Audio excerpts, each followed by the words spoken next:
أعوذ بالله من الشيطان الرجيم بسم الله الرحمن الرحيم رب اشرح لي صدري ويسر لي أمري واحلل عقدة من لساني يفقه قولي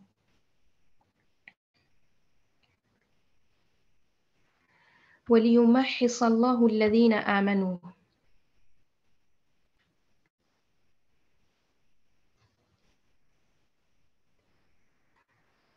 اور اللہ تعالیٰ ایمان والوں کو بالکل الگ کر دے گا. یعنی یمحص کا مطلب یہ ہوتا ہے کہ پیوریفائی کر دینا، خالص کر لینا اس طرح سے. اور اس کے اینڈ میں آتا ہے، اسی آیت کے اینڈ میں وَيَمْحَقُ الْكَافِرِينَ، اور وہ کافروں کو مٹا دے گا. أي يختبرهم حتى يخلصهم بالبلاء من العيوب والأمراض والعلل. أي يختبرهم یعنی اختبار جو ہے وہ ایگزامینیشن کو کہتے ہیں کہ اللہ تعالیٰ ان کا امتحان لے گا اور پھر اس کے بعد یخلصهم ان کو خالص کر لے گا. یخلص کے اندر یہ چیز ہوتی ہے کہ صفائی کر دینا اندر سے، جو بھی انسان کے اندر ایسی چیزیں ہیں جو نہیں ہونی چاہیے ان کو نکال دیں گے اللہ تعالیٰ. اور وہ کیسے نکالیں گے؟ سم ٹائمز بالبلاء من العیوب، کوئی آزمائشیں دیں گے. عیوب جو ہے وہ عیب کی جمع ہوتی ہے، عیب کے ذریعے سے کوئی آزمائش دے کے یا مرض دے کے. اور علل بھی جو ہے وہ بیماری کو کہا جاتا ہے. تو مطلب ڈفرینٹ طریقے سے اللہ تعالیٰ جو ہمیں امتحان میں ڈالتے ہیں، کچھ ایسی سچویشنز جو ہمیں نہیں پسند ہو رہی ہوتی ہیں اور ہمیں سم ٹائمز لگ رہا ہوتا ہے کہ یہ تو بہت اپوزٹ جا رہا ہے اس سے جو میں چاہ رہی ہوں. تو اس طرح کی سچویشنز میں، مشکل حالات میں اللہ تعالیٰ ڈال کے اصل میں کیا کر رہے ہوتے ہیں؟ ہمارا ٹیسٹ کر رہے ہوتے ہیں اور ہمیں خالص کر رہے ہوتے ہیں، صاف کر رہے ہوتے ہیں. كالذهب الخالص يتخلص من الشوائب بالنار، جیسا کہ سونے کو خالص کیا جاتا ہے آگ کے اوپر رکھ کر. من الشوائب، جو بھی اس کے اندر امپیورٹیز ہوتی ہیں وہ نکالنے کے لیے اس کو آگ کے اوپر رکھا جاتا ہے. فَيَصِيرُ نَقِيًّا لَا خَبُثَ فِيهِ، تو وہ کیا ہو جاتا ہے کہ وہ نقیًا ہو جاتا ہے، بالکل پیور ہو جاتا ہے، صاف اور خالص ہو جاتا ہے. اس کے اندر کوئی خبث نہیں ہوتی، یعنی گندگی وغیرہ نہیں رہتی ہے. أَمْ حَسِبْتُمْ أَن تَدْخُلُوا الْجَنَّةَ وَلَمَّا يَعْلَمِ اللَّهُ الَّذِينَ جَاهَدُوا مِنْكُمْ وَيَعْلَمَ الصَّابِرِينَ. کیا تم یہ سمجھ بیٹھے ہو کہ تم جنت میں چلے جاؤ گے، حالانکہ اب تک اللہ تعالیٰ نے یہ ظاہر نہیں کیا کہ تم سے جہاد کرنے والے کون ہیں اور صبر کرنے والے کون ہیں. یعنی یہاں اس آیت میں کہنے کا مطلب یہ ہے کہ اللہ تعالیٰ جنت میں ایسے ہی نہیں بھیج دیں گے، پہلے وہ ٹیسٹ کریں گے کہ ہاں بھائی تم میں سے جہاد کرنے والا کون سا ہے، صبر کرنے والا کون سا ہے. یعنی اس دنیا میں ٹیسٹ ہوگا، اس کے بعد پھر جنت ملے گی.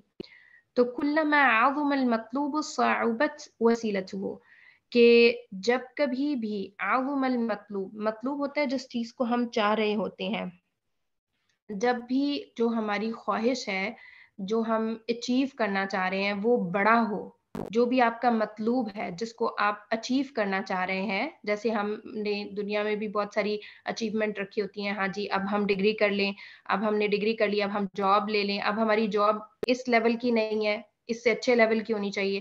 تو اس طرح سے یہ ہمارے چھوٹے چھوٹے گولز ہیں. لیکن یہاں اصل میں چونکہ جنت کی بات ہے تو جنت ہی کے پرسپیکٹو سے اگر ہم اس چیز کو دیکھیں کہ جب ہمارا مطلوب جنت ہے، عظم المطلوب، ہماری جو اچیومنٹ ہے وہ ایک بہت بڑی چیز کے لیے ہے، تو صعبت وسیلتہ، اس کے جو وسیلے ہیں وہ بھی مشکل ہو جائیں گے. یعنی وسیلہ ہوتا ہے کہ جو بھی اس کے مینز ہے، جو ہم نے راستہ اختیار کرنا ہے اس مطلوب تک جانے کے لیے، وہ اتنا ہی مشکل ہوگا. وَأَعْظَمَ مَطْلُوبَاتِنَا الْجَنَّةُ، اور سب سے جو بڑا ہمارا مطلوب ہے، یعنی جس چیز کو ہم اچیو کرنا چاہتے ہیں، جس کو ہم طلب کر رہے ہیں، وہ جنت ہے. وَكَأَيٍّ مِّن نَبِيٍّ قُتِلَ،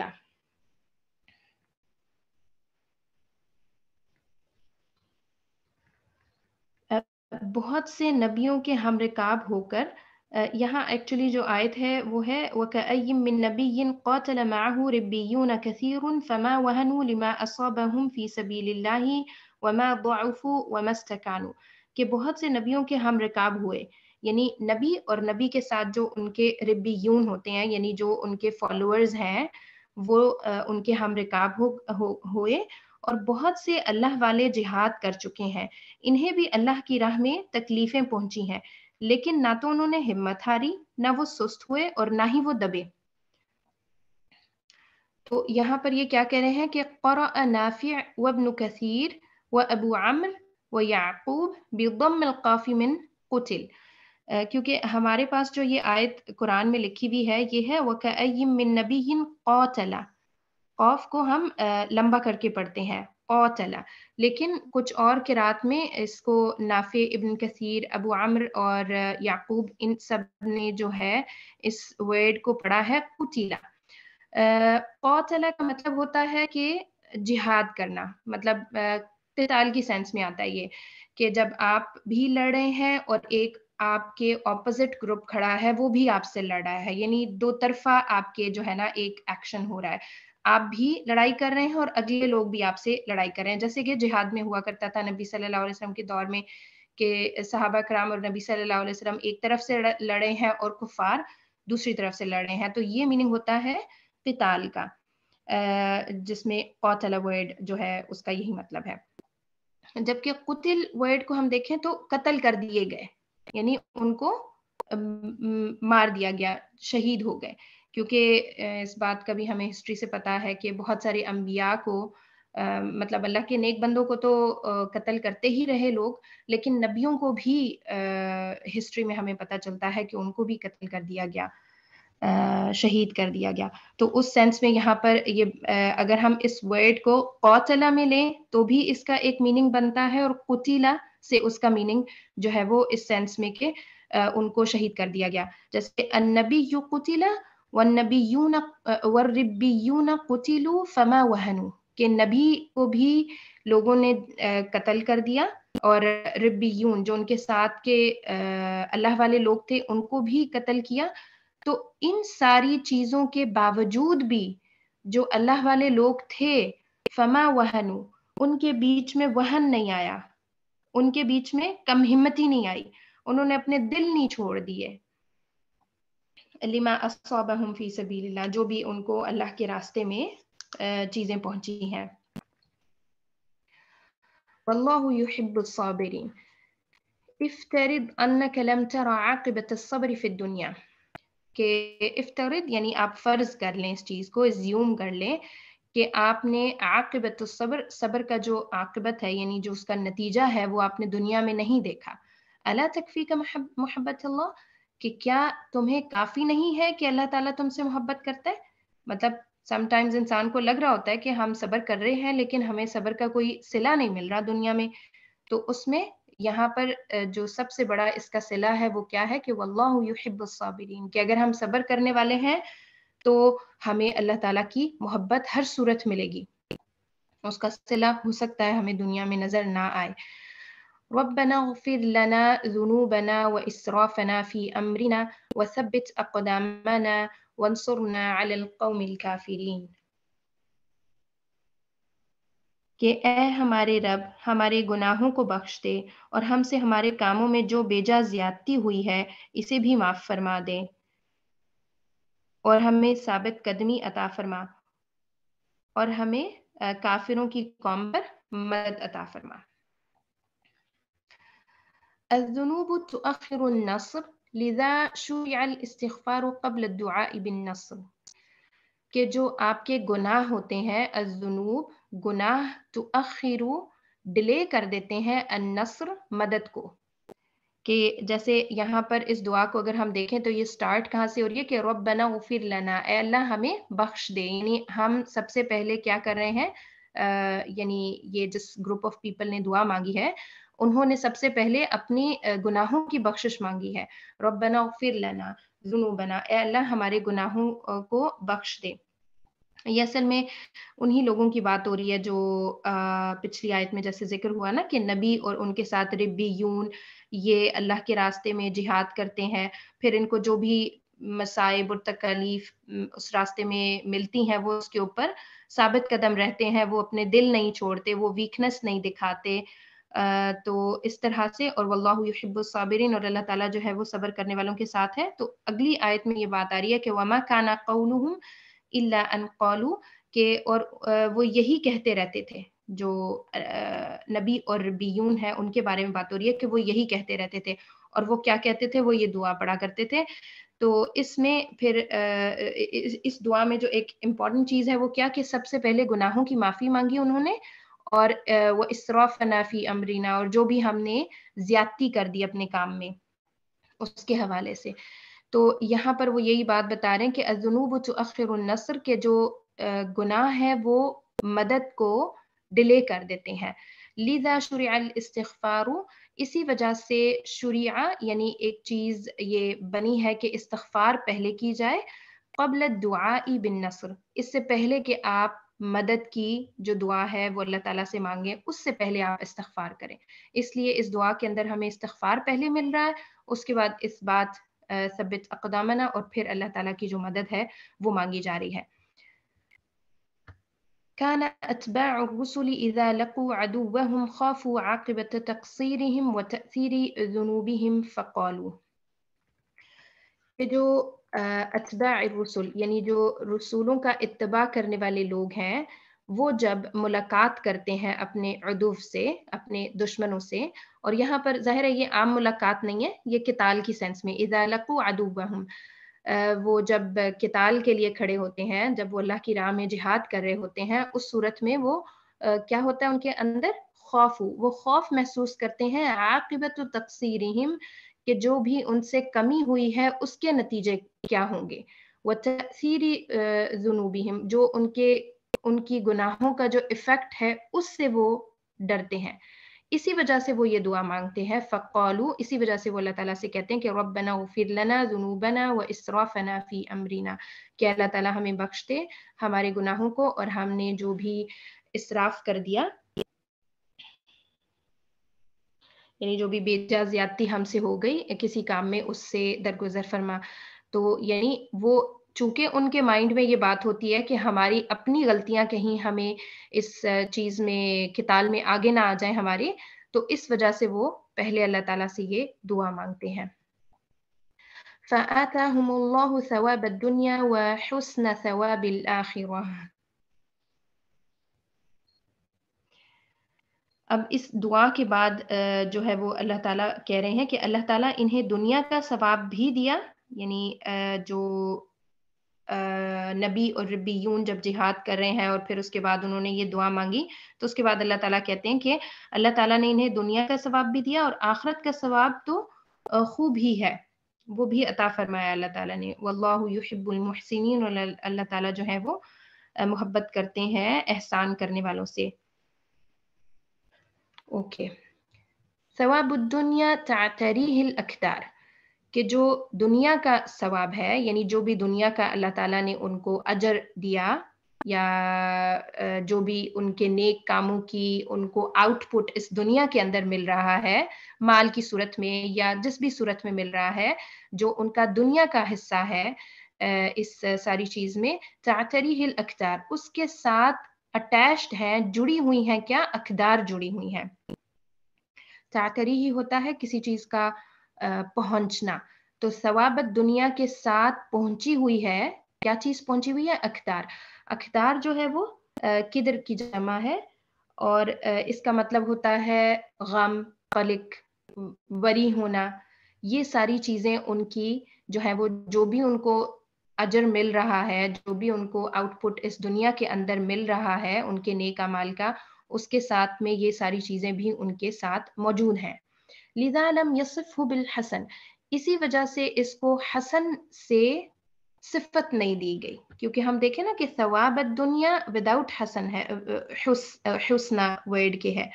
فآتاہم اللہ ثواب الدنیا وحسن ثواب الآخرہ، اور آخرت کی کا جو اجر ہے اس کے ساتھ کہا کہ وہ بہت اچھا ہے، وہ حسنہ ہے۔ تو اسی وجہ سے لذا لم یصف ہو بالحسن، کہ ثواب الدنیا کو حسن اسی لیے نہیں کہا کیونکہ اس کے ساتھ بہت ساری اور چیزیں، غم، پریشانیاں اور اس طرح کی ایموشنز لگے ہوئے ہیں۔ بعکس نعیم الجنہ، اس کے اپوزٹ ہے نعیم جو نعمتیں ہیں جنت کی، الذی لا کدر معہ جس کے ساتھ کوئی بھی کدر نہیں ہے، جس کے ساتھ آپ کو کوئی پریشانی غم تکلیف کچھ بھی نہیں ہے، فہو الحسن کلہ تو وہ سارا کا سارا ہی حسن ہے، وہ سارا کا سارا ہی بہترین ہے. بل اللہ مولاکم بلکہ اللہ ہی تمہارا مولا ہے.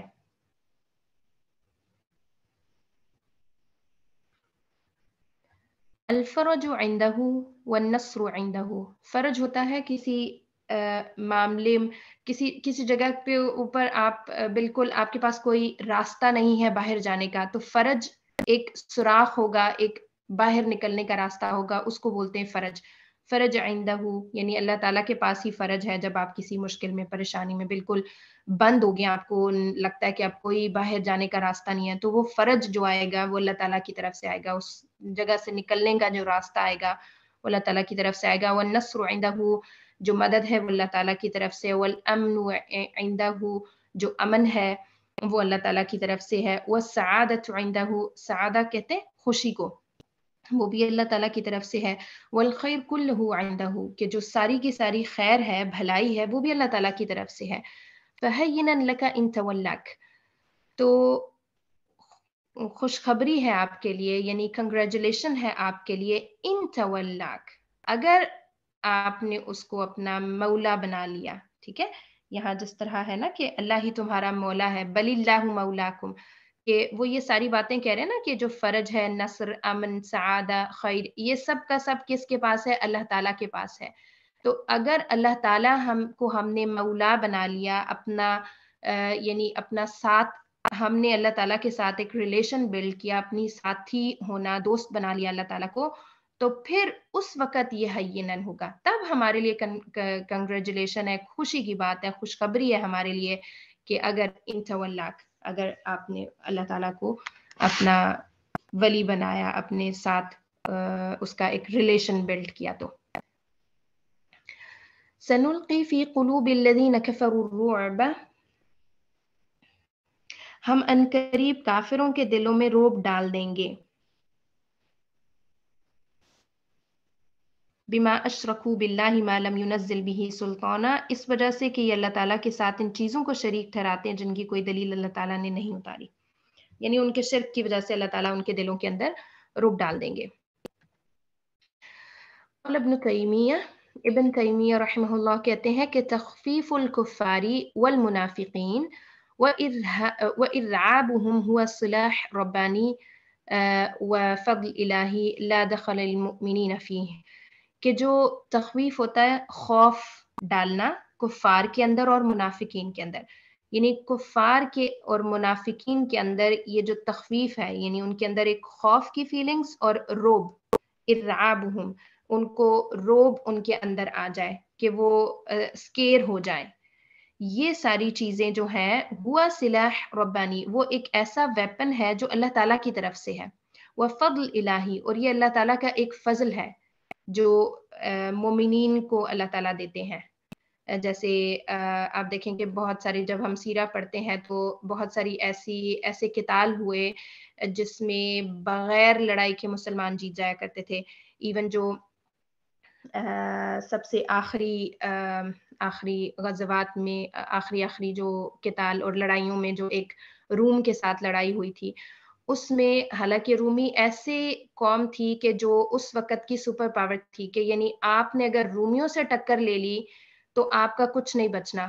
ساری دنیا کے اندر سارے لوگوں کے اندر یہ ایک کنسیپٹ بہت عام تھا، اور رومیوں کے اندر اتنی زیادہ روب کی فیلنگز تھیں، اتنا زیادہ ان کے اندر یہ تخویف محسوس ہوتا ہے آپ کو جب آپ سیرہ پڑھتے ہیں کہ انہوں نے بغیر جنگ کے وہ ہار گئے، لڑے ہی نہیں وہ لوگ، حالانکہ وہ بہت پاورفل قسم کی اس وقت جو ہے وہ ان کے یعنی سٹیٹس تھا اس طرح کا کہ بھئی ان کے پاس بڑے اچھے ہتھیار ہیں اور یہ بہت ہی جنگجو قسم کے لوگ ہیں، ان سے جو کوئی ٹکر لے گا وہ تو پکا ختم ہو گیا اس دنیا سے. تو اس کے باوجود ہم دیکھتے ہیں تو یہاں پر ہمیں یہ پتہ چلتا ہے کہ تخویف اور ارعاب جو ہیں، یعنی خوف محسوس کرنا اور روب کے اندر آ جانا کفار اور منافقین کا، یہ اللہ تعالیٰ کا سلاح ربانی ہے، یہ اللہ تعالیٰ کی طرف سے ایک ویپن ہے جو کہ مومنین کو ملتا ہے، لا دخل للمؤمنین فیہ، کہ اس کے اندر مومنین کا کوئی دخل بھی نہیں ہوتا، یعنی یہ ہمارا کمال نہیں ہے اگر وہ لوگ ہم سے ڈر رہے ہیں۔ لیکن آج کل تو ہم اس سے اپوزٹ بالکل سچویشنز دیکھتے ہیں کہ آج کل تو کوئی بھی مسلمانوں سے، مومنین سے نہیں ڈرتا، اور اس کی وجہ یہی ہے کیونکہ ہم نے اپنا دین چھوڑ دیا ہے، اور ہم بس کچھ ریچولز کر لیتے ہیں اور ہم کہتے ہیں ہاں بھائی دین کی کتاب بند ہو گئی، اور جب ہم اپنی دنیا میں جاتے ہیں تو پھر ہم دین کو چھوڑ دیتے ہیں۔ تو یہ روب جو ہے یہ دین کے ساتھ آتا ہے۔ جو صحابہ کرام کا دین دیکھو اور ان کا اپنے دین کے اوپر پریکٹس کرنا دیکھو تو وہ پریکٹس، ان کی پریکٹس میں اور ہماری پریکٹس میں زمین آسمان کا فرق ہے۔ اسی وجہ سے ہمارے پاس وہ چیز نہیں ہے کہ ہم آج کل اتنے زیادہ نمبر میں ہونے کے باوجود ہمارے سے کفار کو کوئی خوف خطرہ نہیں ہے، کوئی ان کے اندر روب والی چیز نہیں ہے، کیونکہ ہم میں کمی ہے۔ وَلَقَدْ صَدَقَكُمُ اللَّهُ وَعْدَهُ إِذْ تَحُسُّونَهُمْ بِإِذْنِهِ،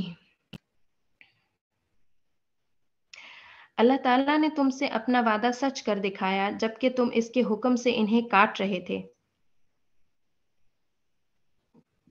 حتى إذا فشلتم وتنازعتم في الأمر وعصيتم من بعد ما أراكم ما تحبون۔ یہ غزوہ احد کے ریلیٹڈ جو ہے یہ آیات چل رہی ہیں کہ اللہ تعالیٰ نے تم سے اپنا وعدہ سچ کر دکھایا جبکہ تم اس کے حکم سے انہیں کاٹ رہے تھے، یہاں تک کہ جب تم نے پست ہمتی اختیار کی اور کام میں جھگڑنے لگے اور نافرمانی کی، اس کے بعد کہ اس نے تمہاری چاہت کی چیز تمہیں دکھا دی۔ منکم من یرید الدنیا ومنکم من یرید الآخرہ، تم میں سے بعض دنیا چاہتے تھے اور بعض کا ارادہ آخرت کا تھا۔ ثم صرفکم عنہم لیبتلیکم، تو پھر اس نے تمہیں اس سے پھیر دیا تاکہ تم کو آزمائے۔ وَلَقَدْ عَفَا عَنْكُمْ وَاللَّهُ ذُو فَضْلٍ عَلَى الْمُؤْمِنِينَ، اور یقیناً اس نے تمہاری لغزش پر درگزر فرما دیا، اور ایمان والوں پر اللہ تعالیٰ بڑے فضل والا ہے۔ یعنی یہاں پر غزوہ احد کا وہ ساری سچویشن جو ہے وہ بتائی جا رہی ہے کہ جب پہلے مسلمانوں نے قتال شروع کیا تو اس ٹائم ان کو فتح ہو رہی تھی، لیکن ایک گروپ آف پیپل کو جو ہے وہ نبی صلی اللہ علیہ وسلم نے ایک جگہ کے اوپر کہا تھا کہ آپ نے کوئی بھی صورت ہو جائے آپ نے یہ والی جگہ نہیں چھوڑنی، یعنی وہ مسلمانوں کی ایکچولی بیک سائڈ تھی جہاں پر ڈیفenس کے لیے صحابہ کرام کو کھڑا کیا گیا تھا۔ لیکن جب ان صحابہ کرام کو نظر آیا کہ ہاں جی فتح ہو گئی ہے، تو اصل میں کیا ہوا تھا کہ ان کی سوچ میں تھوڑی سی اجتہاد کی یعنی سمجھ کے حوالے سے ڈفرینس آیا تھا کہ کچھ صحابہ نے کہا ہاں جی اب فتح ہو گئی ہے تو نبی صلی اللہ علیہ وسلم نے یہاں ہمیں کھڑے رہنے کے لیے کہا تھا فتح تک، تو کچھ صحابہ وہاں سے آگے تھے اور وہ جو غنیمت کا مال ہے اس کے قریب آئے، تو جیسے ہی خالد بن ولید نے دیکھا، جو کہ اس وقت مسلم نہیں تھے، انہوں نے دیکھا کیونکہ مسلمانوں کا جو پہلا ہی حملہ تھا اسی میں جو کفار تھے وہ پیٹھ موڑ کر بھاگ چکے تھے، تو اس میں جب خالد بن ولید نے دیکھا کہ ہاں جی یہ والا ایریا ان کا ویک ہو گیا ہے تو انہوں نے پیچھے سے حملہ کیا، اور جب ابو سفیان اور ان کا جو باقی گروپ تھا ان کو پتا چلا ہاں جی اب تو مسلمانوں کو خالد بن ولید نے پیچھے سے وہ کر دیا ہے، حملہ کر دیا، تو ابو سفیان نے آگے سے حلہ بول دیا اور جو باقی سارے لوگ ابو سفیان کے ساتھ تھے، تو اس طرح کیا ہوا تھا کہ مسلمان جو ہے وہ پیچھے اور آگے دونوں سے جو ہے ان کو ایک ٹف ٹائم دیکھنا پڑا۔ تو یہ والی آیت جو ہے یہ اس حوالے سے ہمیں ذکر کر رہی ہے ان ساری باتوں کے بارے میں۔ لیست من الاحساس کما یتبادر بل من الحس وهو القتل، یہاں پر لیست من الاحساس، یہ احساس سے نہیں ہے، احساس ہوتا ہے نا فیلنگز کا کے لیے ورڈ استعمال ہوتا ہے، یعنی یہاں پر یہ جو تحسونہم ہے یہ فیل کے لیے نہیں ہے، کما یتبادر جیسا کہ ذہن میں فوراً سے آتا ہے، بل من الحس بلکہ یہ ورڈ جو ہے وہ حس سے ہے۔ حس کا مطلب ہوتا ہے وہو القتل، قتل کرنا، یعنی اللہ تعالیٰ نے اپنا وعدہ تم سے سچا کر دکھایا جب تم ان کو قتل کر رہے تھے، کیونکہ یہ جہاد کا سین ہے، ظاہر ہے، تو جہاد میں یہی ہوتا ہے کہ قتال میں یہی ہوتا ہے کہ قتل ہو رہا ہوتا ہے، ایک گروپ دوسرے گروپ کو کر رہا ہوتا ہے. وَهُوَ الْقَتْلُ أَيْ إِذْ تَقْتُلُونَهُمْ بِإِذْنِي، کہ جب تم لوگ ان کو قتل کر رہے تھے، یعنی جب مسلمز جو ہیں وہ کافروں کو قتل کر رہے تھے، بِإِذْنِهِ، اللہ کے اذن سے. حَتَّى إِذَا فَشِلْتُمْ وَتَنَازَعْتُمْ فِي الْأَمْرِ وَعَصَيْتُمْ، یہاں تک کہ جب تم نے پست ہمتی اختیار کی اور کام میں جھگڑنے لگے. وعصیتم، اور تم نے نافرمانی کی. نافرمانی کے سینس میں کہ کیونکہ جو نبی صلی اللہ علیہ وسلم نے جن صحابہ کو اپنی بیک سائڈ پہ ایک ٹیلے کے ساتھ ان کو کہا تھا کہ آپ نے یہاں پر ڈیفینس کرنا ہے، وہ سارے کے سارے نہیں آگے تھے، بلکہ ان میں سے ایک گروپ آیا تھا اور کچھ صحابہ سٹل وہیں پر تھے، جو کہ پھر بعد میں شہید ہو گئے. جب ان کو خالد بن ولید کا حملہ پڑا تو ظاہر ہے ان کا عدد کم ہو چکا تھا، اس لیے وہ شہید ہو گئے. تو اس میں جو نافرمانی ہے یہ نبی صلی اللہ علیہ وسلم کی اس اسٹریٹجی کو نہ فالو کرنے کے لیے یہ ورڈ آ رہا ہے کہ صحابہ کرام نے وہ بات نہیں مانی. الذنوب تؤخر النصر، کہ جو آپ کے گناہ ہیں وہ نصر کو ڈیلے کر دیتے ہیں، جو مدد ہے اس کو وہ ڈیلے کر دیتے ہیں. ہزم الصحابۃ فی احد بسبب معصیت قلت منہم، کہ صحابہ کرام جو ہیں وہ ہار گئے، ہزیمہ شکست ہو گئی ان کو احد کے میدان میں ان کی معصیت کی وجہ سے، قلت منہم، جو کہ ان میں سے کم لوگوں نے کی تھی. اور یہاں پر وہ بتا رہے ہیں کہ 40 رجال تھے، 40 لوگ تھے جن سے وہ معصیت ہوئی تھی. من اصلی 700 ہم عدد جیش المسلمین، کہ ایکچولی ان کی جو تعداد ہے وہ 700 تھی، یعنی مسلمان اصل میں 700 لوگ تھے، ان میں سے 40 لوگوں کی جو معصیت تھی، نافرمانی تھی، اس کی وجہ سے صحابہ کرام کو شکست ہو گئی. اور یہی وہ ریزن بتا رہے ہیں کہ الذنوب تؤخر النصر، کے جو فتح ہے اس کو اور مدد کو جو ہے وہ آپ کے جو گناہ ہے وہ ڈیلے کر دیتے ہیں. منکم من یرید الدنیا، کہ تم میں سے کوئی دنیا چاہتا ہے. لو عذر اللہ احدا بالغفلة عن نیته، کہ اگر اللہ تعالیٰ کسی کو معذور کر دیتے، یعنی اس کو ایک عذر دے دیتے، یعنی چھوٹ ہونے کا پوائنٹ دے دیتے. عذر ہم اردو میں بھی یوز کرتے ہیں نا، کہ میرا یہ عذر ہے کہ میں نے یہ کام نہیں کیا. آپ اگلے بندے کو اپنی وجہ بتا رہے ہوتے ہو کہ بھائی اس وجہ سے میں نے یہ کام نہیں کیا. تو اگر اللہ تعالیٰ کسی کا عذر قبول کرتے، لو عذر اللہ احدا، کسی ایک کا بھی عذر قبول کرتے، بالغفلة عن نیته، کسی بھی غفلت کی وجہ سے، اس کی نیت کی بیسس پہ. کیونکہ یہاں پر آپ دیکھیں کہ جو صحابہ ہیں ان کی نیت میں خرابی نہیں تھی، وہ ایسا نہیں تھا کہ وہ نبی صلی اللہ علیہ وسلم کو جان بوجھ کے انہوں نے نافرمانی کی، بلکہ ان کی انٹرپریٹیشن جو انہوں نے نبی صلی اللہ علیہ وسلم کی بات کی تھی، اس میں ان کا جو اختلاف برپا ہوا، اس کی وجہ سے کچھ صحابہ اس ایریا کو چھوڑ کر آئے تھے. تو یعنی ان کی نیت بالکل ٹھیک تھی، لیکن ان کے اندر ایک غفلت والی چیز آ گئی. تو اگر اللہ تعالیٰ کسی کو معذور کرتے، کسی کا عذر قبول کرتے اور اس کی نیت درست ہوتی، تو سب سے پہلے لعذر الصحابہ، سب سے پہلے عذر قبول کرتے صحابہ کا. یوم احد، اس دن، یوم احد کے دن، یعنی غزوہ کے دن. اور ان کی سچویشن کیا تھی؟ وجراحهم تنزف، جبکہ ان کے جو جراح ہوتے ہیں نا، آپ کے زخم ہوتے ہیں، وہ بلیڈ کر رہے تھے. یعنی اتنی سخت سچویشن تھی صحابہ کے اوپر فزیکلی. اور اس غزوے کو آپ پڑھیں تو پتہ چلتا ہے کہ کچھ صحابہ تو جو شہید ہوئے ہیں ان کے جسم کے اوپر بہت زیادہ تلواروں کے گھاؤ اور تیروں کے گھاؤ، اور بہت ان کو انہوں نے اذیت دیکھی اس چیز میں، اور پھر ان کا آخر میں جو ہے وہ شہید ہوئے. اور جو لوگ شہید نہیں ہوئے ان کو بھی بہت زیادہ تکلیفیں دیکھنی پڑی، بہت زیادہ گھاؤ دیکھنے پڑے. ایون نبی صلی اللہ علیہ وسلم کو خود جو ہے وہ ان کا دانت مبارک شہید ہو گیا تھا، ان کے فیس پہ بھی کچھ زخم وغیرہ آئے تھے. تو آپ صلی اللہ علیہ وسلم کو بھی اس مارکے میں بہت فزیکلی نقصان پہنچا تھا. تو یعنی اتنی سخت سچویشن میں بھی اللہ تعالیٰ اگر عذر کسی کا قبول کرتے تو وہ صحابہ ہوتے جن کا عذر قبول کرتے، حالانکہ ان کی نیتیں بالکل اچھی تھیں اس ساری چیز میں. فلا تغفل عن حراسة القلب وتعاهد نیتك مهما حدث. تو تم کبھی بھی اپنے دل کو حراست القلب یعنی دل کو جو آپ نے چیک کرنا ہوتا ہے نا، آپ گارڈ حراسہ بولتے ہیں گارڈ کو، اپنے دل کو ہمیشہ چیک کرتے رہیں، اس کے ایک بہت سخت قسم کے آپ گارڈ بن کے رہیں.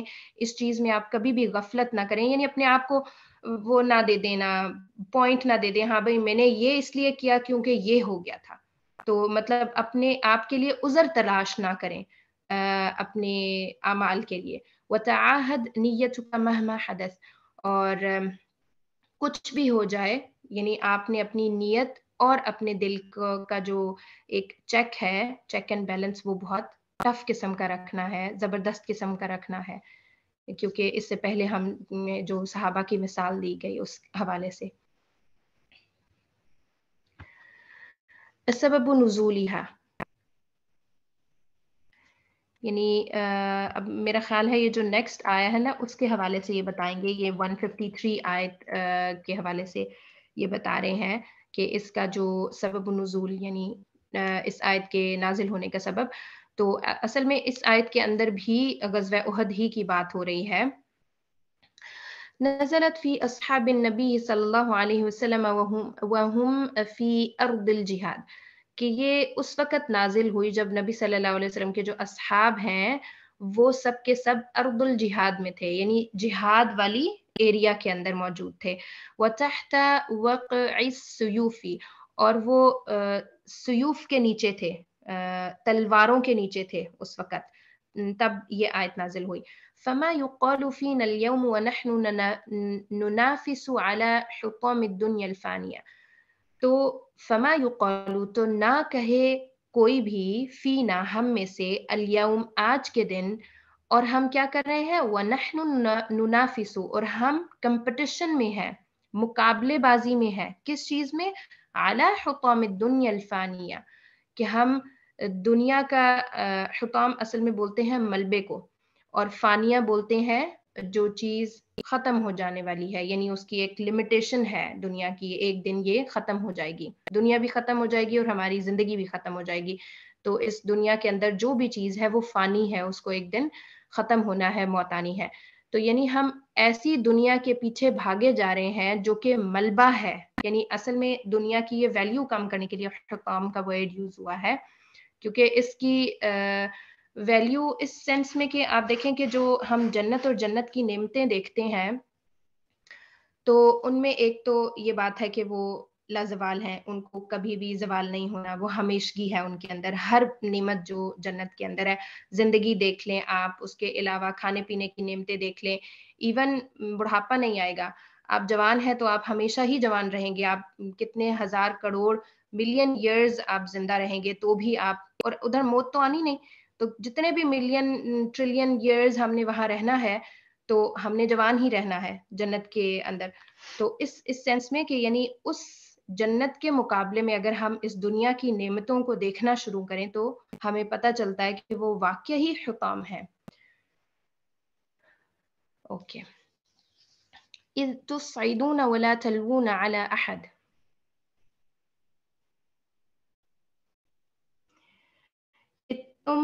کہ جب تم چڑھے جا رہے تھے اور کسی کی طرف توجہ نہیں کر رہے تھے. اوکے. اصل میں اس آیت کے ترجمے میں یہاں پر بھی جو انگلش میں لکھا ہے اس میں بھی اور جو اردو میں لکھا ہے اس میں بھی اوپر چڑھنے کی بات ہو رہی ہے، حالانکہ یہ یہاں پر جو میننگ لے کے آئے ہیں یہ اس کی ایکسپلینیشن میں، یہ چڑھنا نہیں ہے. اس کو بھی ہم پڑھتے ہیں تو ہم دیکھتے ہیں کہ تصعدون میں تھوڑا سا جو ہے اس ورڈ کے اندر کیا چیز موجود ہے. لیس معنی تصعدون، کہ نہیں ہے معنی میننگ تصعدون کا، ای ترقون من الصعود، کہ تم لوگ چڑھے جا رہے ہو. الصعود ہوتا ہے بلندی کی طرف، کہ آپ بلند ہونے کی طرف جو ہے وہ ہو رہے ہو، جیسے آپ کسی پہاڑی کے اوپر یا کسی بڑے ٹیلے کے اوپر چڑھے جاتے ہیں نا، اس سینس میں یہ ورڈ نہیں یوز ہوا. بل من الاسعاد، بلکہ یہ جو ورڈ ہے یہ اسعاد سے ہے کہ یہ جو ورڈ ہے یہ ہے اسعد یسعد، اسعاد. تو یسعد سے پھر یہ تسعد تسعدون ہے. تو جو یہ جو ورڈ ہوتا ہے نا سعود کا ورڈ جو ہے یہ ہے صاعدہ سے صعود ہے، یعنی صاعدہ سے کا جو فعل ہے اس سے صعود ورڈ آتا ہے. لیکن اصل میں اس ورڈ کی اوریجن کیا ہے؟ الاسعاد، اسعد یسعد اسعاد ہے. وَهُوَ الرَّكْضُ عَلَى الْأَرْضِ، اور وہ کیا ہے کہ زمین پہ آپ آگے کی طرف بھاگے جا رہے ہیں. الصعید، صعید جو ہے وہ مٹی کو کہا جاتا ہے. تو مٹی کی کوئی چیز ہے، ہو سکتا ہے وہ تھوڑی اونچی ہو یا بالکل ہی اسٹریٹ ہو یا جس طرح بھی.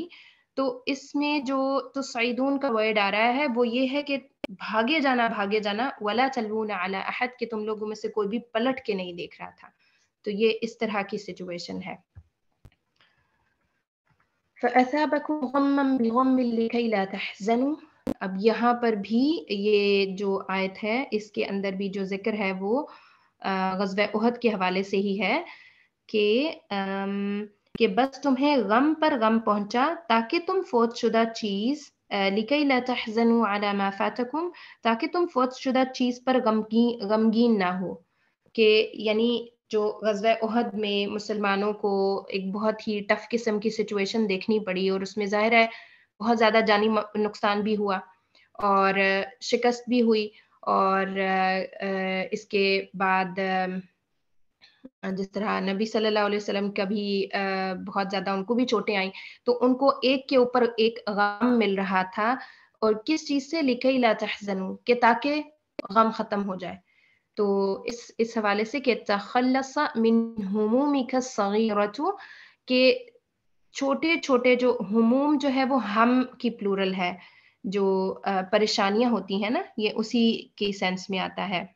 غم اور ہم جو ہے وہ ایک دوسرے کے ساتھ یہ ورڈز یوز ہوتے ہیں پریشانیوں کے لیے، تکلیفوں کے لیے. کہ تخلص ہوتا ہے کہ ان چیزوں سے صاف ہو جانا جو چھوٹے چھوٹے غم ہیں، اس کے لیے کیا ہے؟ بِتَبْنِي الْهُمُومُ السَّامِيَةُ الْكَبِيرَةُ، کہ ایک بڑا غم ہو انسان کے پاس. جب انسان کے پاس ایک بڑا غم ہوتا ہے تو وہ چھوٹے چھوٹے جو غم ہیں وہ اس کو لگتے ہی کچھ نہیں ہے اس سینس میں. فَأَثَابَكُمْ غَمًّا بِغَمٍّ، کہ تمہیں غم کے اوپر غم پہنچا. فَأَثَابَكُمْ، تو پہنچا تم کو. هَلْ تَخَيَّلْتَ يَوْمًا أَنَّ الْهَمَّ قَدْ يَكُونُ ثَوَابًا، کیا تم نے سوچا ہے کسی دن کہ جو ہم ہے، یعنی جو تکلیف اور پریشانی اور اس طرح کی ایموشن ہے آپ کے اندر، قد یکون ثوابا، یہ ہو سکتا ہے کہ آپ کے لیے ایک ثواب ہو. ثواب ویسے تو اجر کو بولتے ہیں نا، جو چیز لوٹ کے آتی ہے. تو ویسے تو یہ جو ایک ورڈ ہے یہ اچھے اس کے لیے بھی یوز ہوتا ہے، پازیٹیو میننگ کے لیے بھی، اور گناہ کے آؤٹ پٹ کے لیے بھی یہ چیز یوز ہوتی ہے. لیکن یہاں پر یہ جو ہے وہ اچھے میننگ میں یوز ہو رہا ہے، یعنی آپ کو اجر کے میننگ میں یوز ہو رہا ہے. تو کیا تم نے کسی دن یہ سوچا ہے کہ جو ہم ہوتے ہیں، پریشانیاں ہوتی ہیں، وہ بھی آپ کے لیے اجر کا باعث ہو سکتی ہیں.